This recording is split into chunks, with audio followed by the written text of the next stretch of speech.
If you listen carefully, at the end, you'll be someone else.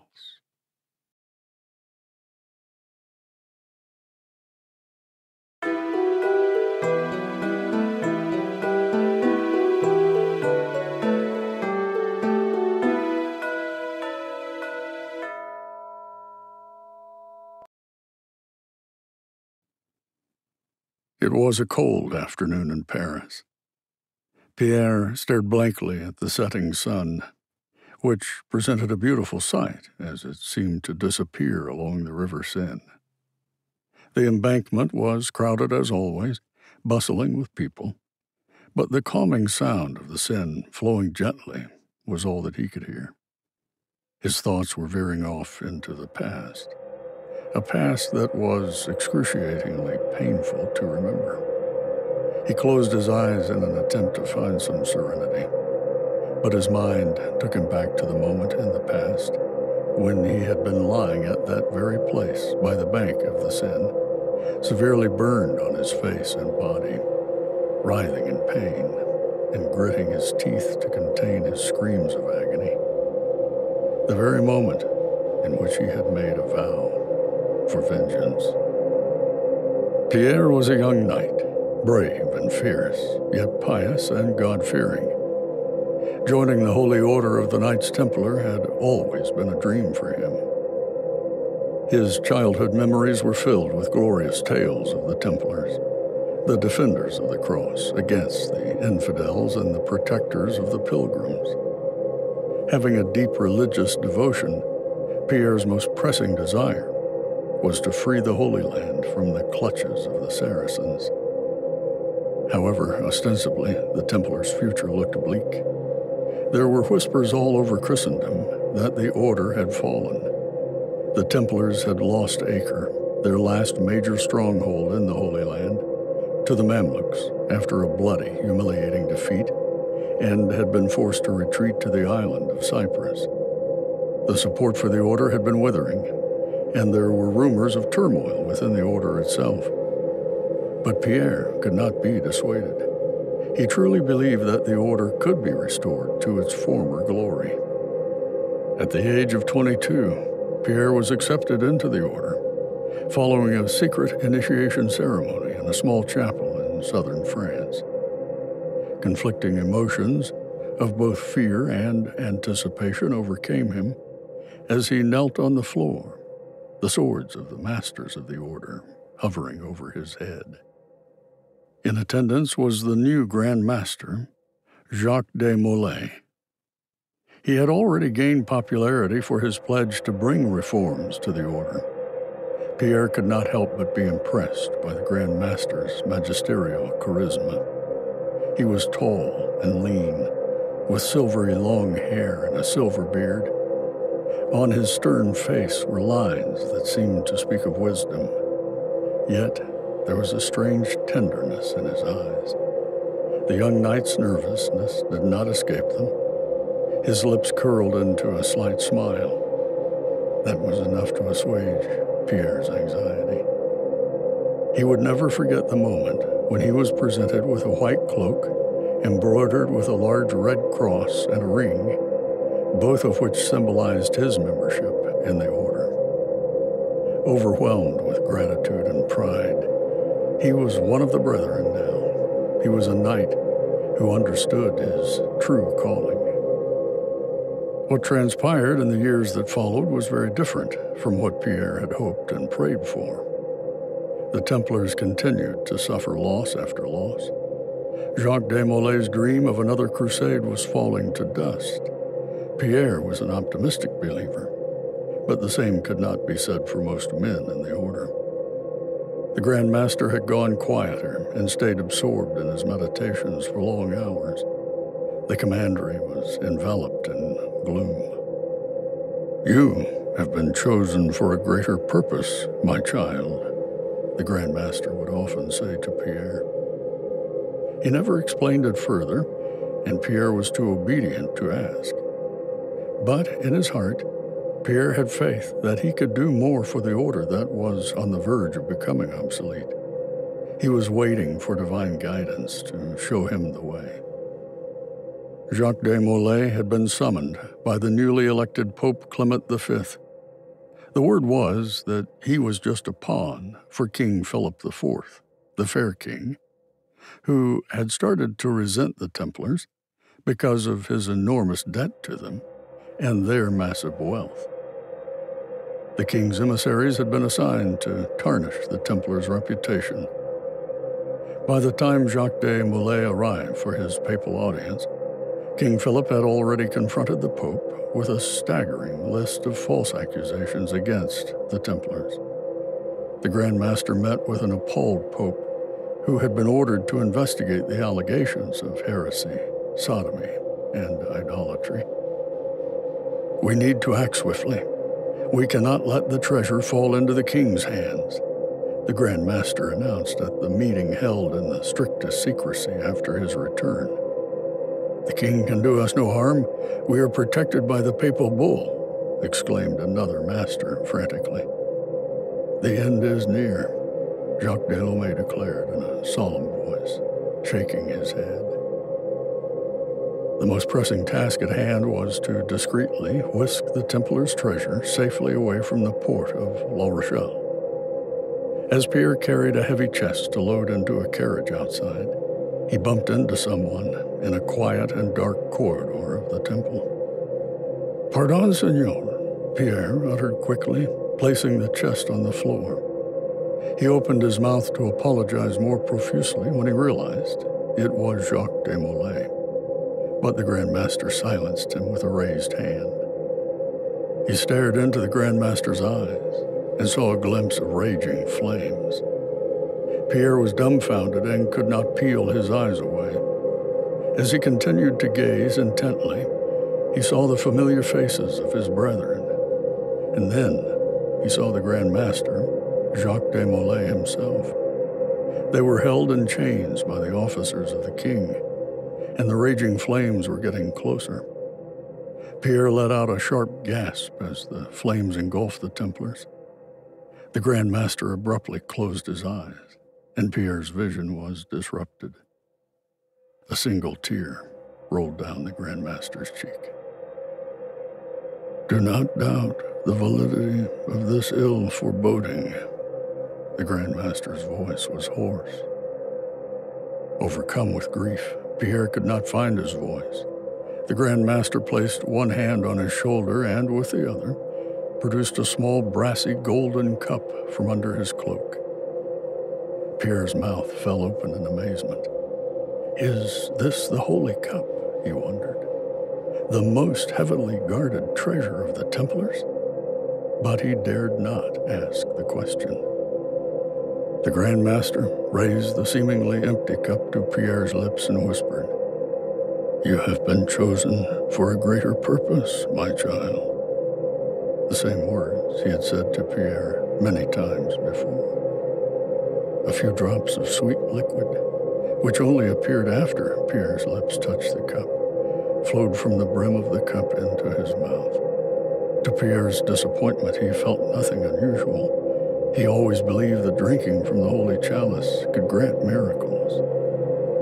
"Only the worthy get to drink from the cup," the Grand Master said with a low-spirited smile as he withdrew the cup and hid it back in his cloak. "But, Grommet," Pierre began, but the Grand Master swiftly turned on his heels and scurried down the narrow hallway, disappearing into the darkness. Time passed in a whirlwind after that, and then came the fateful morning of October 13th, a Friday, when the vision that he had shared with the Grand Master began to materialize before his very eyes. The Templars fell victim to King Philip's vicious plan to usurp their power and wealth. The whole of Paris was taken by surprise as the valiant knights, who had become the most formidable and affluent military presence in Christendom, had to face the humiliation of being arrested. The agents of King Philip made simultaneous raids at every Templar house in France to take away every member of the order, including the Grand Master. The brotherhood that once inspired fear and respect was now to be thrown in prison and tried and punished for crimes it had never committed. The temple, the great commandery in Paris that had always symbolized security and safekeeping, had been violated. Pierre showed no resistance as hordes of armed men dragged him and his brother away. Torture followed, horrific and agonizing torture that went on for so long Pierre ultimately lost track of time. Pierre could hardly make out anything of Philip's dark and dreary dungeons where he and his brethren were kept in chains. The only light came from the torches that the soldiers carried when they entered, immediately after which the harrowing torment began. Pierre had been beaten with batons and chains, and his head had been held under water until he almost passed out. "Confess," cried Philip's men, as they covered the soles of Pierre's feet in pig fat and set them before a flaming fire. "Never," Pierre roared back, squirming in agony. He could no longer hold back his tears or his screams. His thoughts drifted to the evening when he had the honor of drinking from the holy cup. Was that even the holy cup, he wondered.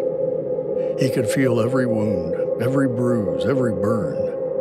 Pain ripped through every fiber of his body. The chalice had not blessed him with any healing power. He must not have been worthy, he surmised. Years passed, and the persistent affliction and persecution started to take a toll on Pierre's health and mental state.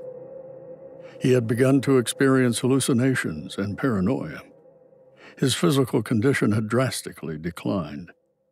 He was among the very few who had resisted confessing to the crimes he was told. Many of the brethren had declared themselves guilty, succumbing to the torture, while many others had died. The order of the Knights Templar had been abolished by papal decree.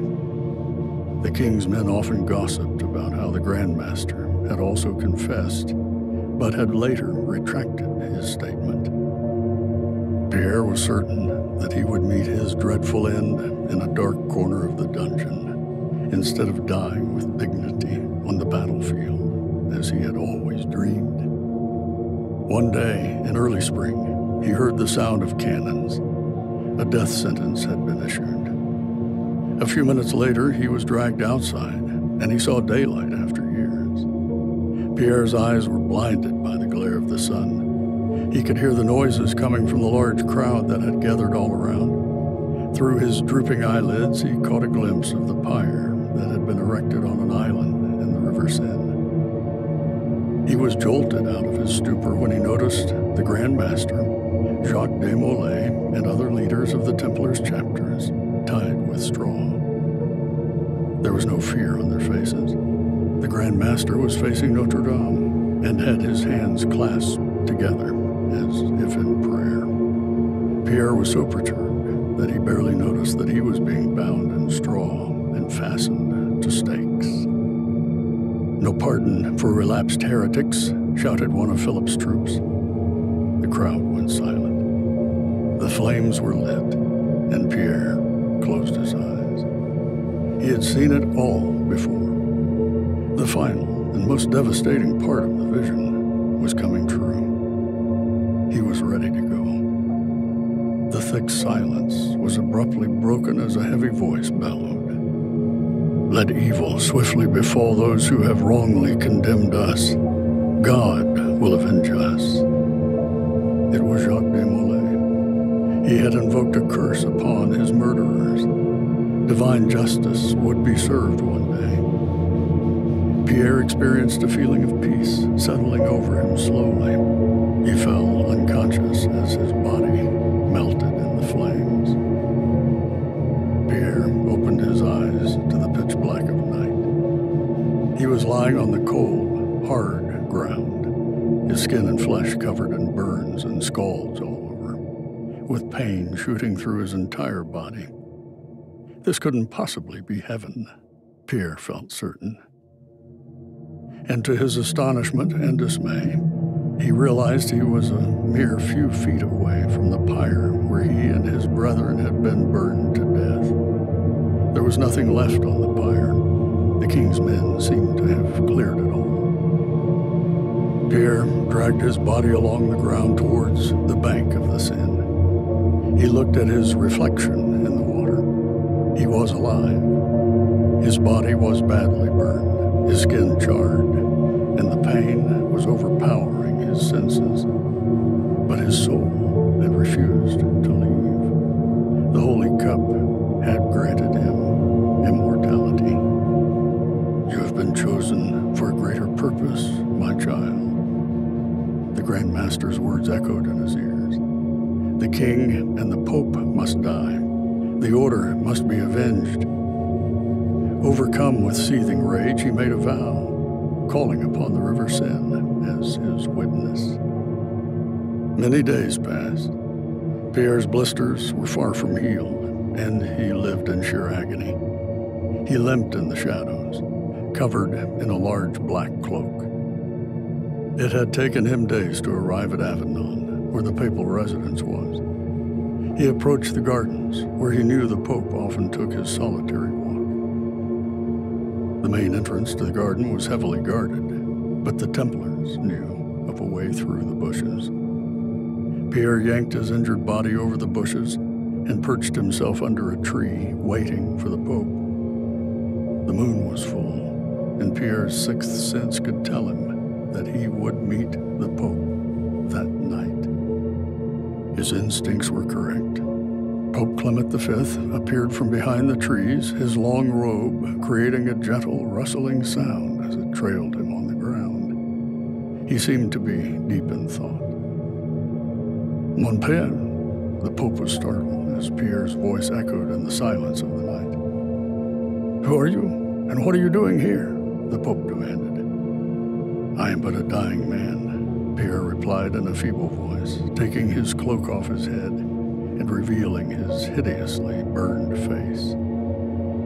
This disease has got the better of me, and my last wish is to seek divine forgiveness in front of you, Mon Pierre. The Pope couldn't help but turn his face away in aversion. I absolve you of your sins in the name of the Father and the Son and of the Holy Spirit, the Pope said hurriedly, extending his hand out towards Pierre, his face still turned sideways. Pierre reached out and gently patted the Pope's hand, rubbing his ring stealthily. The Pope's days were numbered now. Pierre rubbed on Cantralia in the Pope's hand, a poison that the Templars carried in their rings. Thank you, mon père. Pierre bowed his head, feigning gratitude. Pierre took steps in reverse so as not to back towards the Pope and disappeared in the darkness. The very next day, he heard the people in town talking about how the Pope fell ill with hard belly pains. Pierre smiled to himself. The Pope died a week later. There was nothing left for Pierre to do in that town. It was almost winter in France. Pierre sat on the tree in the dense part of the forest, shrewdly hiding behind the branches.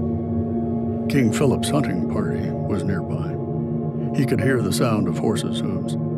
He was vigilant and prepared with a dart coated with cantronella. The king appeared from behind the thick trees, his eyes fixated on his prey. Pierre shot the dart. It hit the king in his neck. The king grunted in pain, holding his neck with his hands and losing control of his horse. His men came running from behind in panic as he fell off the horse. Pierre waited till they had carried him off before he made his way out. In the cellar of a little chapel, Pierre knelt on the ground, his head bowed in prayer. His cloak shrouding his body, he remained unrecognizable. The king is dead, he heard someone shouting outside. It had been almost 4 weeks since the incident in the forest. The king never gained consciousness again after that. Both Pope Clement V and King Philip IV had been summoned to the tribunal of heaven within the year. With gratitude and contentment washing over him, Pierre closed his eyes. You have served the order well, my child. himself facing Jacques Delhomme, looking as regal as ever in his glossy white cloak with the distinctive red cross over the chest area. He was surrounded by dazzling white light. "Are you ready to pass over?" The Grand Master beckoned to Pierre with his hand. Pierre shook his head in disagreement. "Very well, then," the Grand Master nodded. "Come see me when you are." Pierre bowed his head, and the Grand Master's specter vanished. "The Order exists while a brother still lives," he said, looking up to the skylight. He could still service the Order. There were brethren in the dungeons not free yet, brethren outside France to help, and some other things to recover. Years passed. A series of misfortunes fell the Capetian royal family, and 14 years after the death of King Philip IV, the powerful house of Capet, La Maison de France, collapsed. The Capetian dynasty, which had served as ruling power for 3 centuries, came to an end as each monarch failed to produce a male heir. Nearly 700 years later, the Chinon parchment, which had been thought to be lost, was found at the Vatican. It detailed the papal trial, declaring that Pope Clement V had absolved the Templars of the false charges pressed against them, and that the order had only been disbanded to appease the king. Rumors and conjectures that had been historicized for a long time were finally dispelled. It had required too much time, but the truth had been revealed to the world. Finally, the honor and pride of the Knights Templar had been restored.